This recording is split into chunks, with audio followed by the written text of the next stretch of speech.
Sa CCTV video nga ini, makitang paglubag sang lalaki sa kandado, tubtob, nakasunod sa kwarto, sang kalanaan sa barangay Punta Taytay. Nagtinir ini isang halos 5 minutos antes magwa, nga may gintaban na nga pagkabutang. Natabong insidente pasado las 11 Sabado sang aga. Gindala sa kawatan ang branded nga sapatos, kag mga relo sa tag-iya. Natumod ng lalaki sa video, matapos ginpost sa tag-iya sa social media. Ang ID to may nakakita sa akong sang post ko kag gintudlo sa akong kumbiin sa nag-star.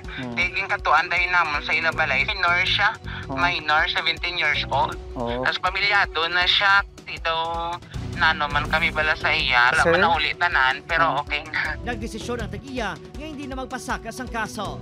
Sa punto, yung kumbinti man sa nason niya i-file ng kaso kasi ilaman na diretsyo. Ginimo pa niya pag matabo na mapailan sa kaso. So, hopefully. Diri naman sa Barangay 15, hindi lang isa, kundi kadua mabiktima sa nag-isahanon nga kawatan ang barbero nga si John Keith.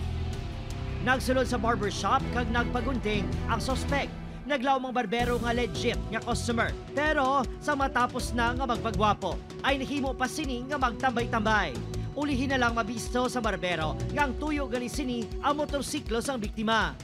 Sa CCTV, makita nga pila ka beses sini nagpakadto pa kare sa tubang sa nakaparada nga motorsiklo, tubtob nga mapaandar kag gintaban. Tapos sige sa pakadto pa kare, tapos gali ang motor ko ara na nakapark mo sa dalan. Yung ang mga natagulay tuyo, way pa sa ganang bayad sa kunting ito. Apisar kadwa biktima hon sa kawatan si John Keith, wala sinigin report sa kapulisan ng insidente. Opo, Kiril Casillo, Adrian Prietos, 1 Western Visayas.